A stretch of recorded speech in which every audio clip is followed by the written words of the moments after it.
Hello guys, thank you so much for joining me to make this video. I'm making this video because I want to teach many of our viewers how to know the items of the church, and in doing so I'm going to be making videos every week how you can learn those things that are used in the church. I'm right in front of the De La Salle Chapel. This is not the main church. This is just a chapel for the congregation. So here I'm going to teach you many things of the church. So please, I hope you stay calm and then you learn. So for us to grow better, you have to like this video, subscribe to the channel, so that I will be boosted to know if I can keep making this video at least often.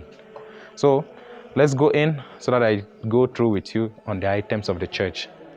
Okay, we are right here in the chapel.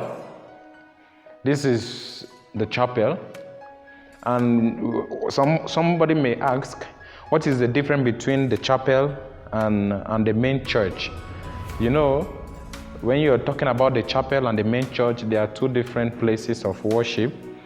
The chapel doesn't contain a larger number of people, unlike the normal church that has it carries a lot of number of people, and the church has priests or pastors that control that area. But the chapel here does not really have a permanent person who just control. That is when you are looking at it generally. So here anyone can come to the chapel to make his or her prayers and go. But now when you're looking about some congregations, when you talk about congregations, whereby priests for religious people and the rest, these are the place that these people build so that they can pray, so that we can do our personal prayers as a community, and personal prayer based on maybe seminarians in the school. Not that the church don't also have their chapel. They also have a little place that they also go to adore Christ, that is just private. So here we are. Let me not talk too much.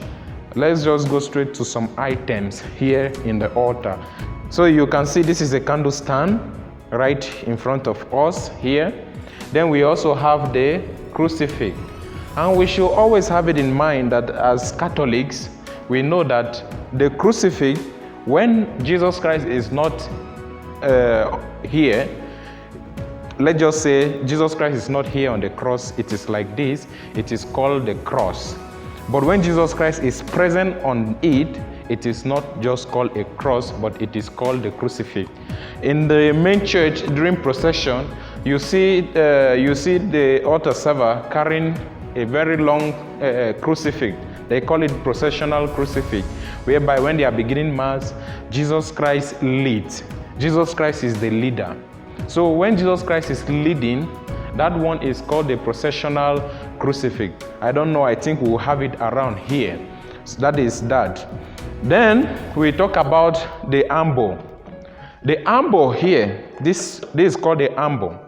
The ambo here, this is where the word of God is being proclaimed to you and me. So the ambo is very important to the church, because without the ambo you can't carry the word of God to come and read.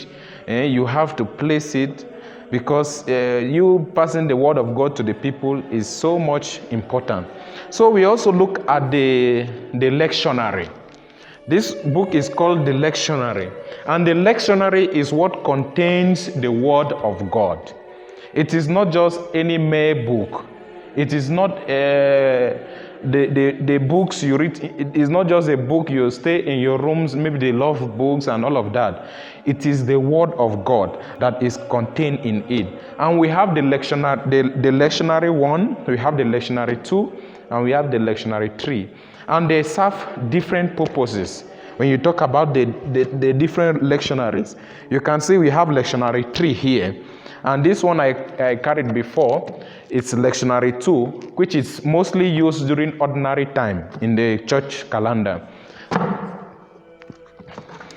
And then we have the lectionary one. And at times, the lectionary one is used on special occasions of the church. Then we talk about the order. The order, it's how you see the Catholic Church in her wisdom. The church has programmed how things there should be orderliness in the church. So this book contains the full year of the church, and is very, very important. We don't do outside the order unless maybe it's something that is needful. So this is the order. So here we have a small table here. We call it the credence table. And what we mean by credence table, this is where the body, this is where the bread and wine, and where the priest washes his hand, those things are kept here. So what you put on top it is called the credence. But now this table is what that carries the credence table. So it's always by the side of the church. So this is where it's put. Now if you look here in front of me here you see two chairs by the side, and there's one in the middle. It is called the presidential chair. Why is it called the presidential chair? Is because the priest who celebrates the mass, he is the chief celebrant, and so he is the president of that liturgy that day. So since he is the one that celebrates at that mass, so automatically that is called the presidential chair. He is the boss. Right? He is the boss. All of us, we are boss, but we are just trying to say that title is given to that seat. So you can see also, if you look up there, you will see the crucifix hanging over there.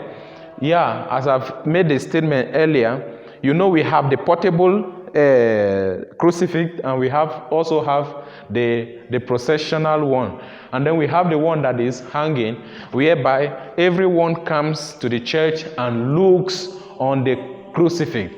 Because this is a very good sign when you talk about the crucifix, because when you talk about the crucifix, we should also be aware that when Moses lifted up the serpent, what happened?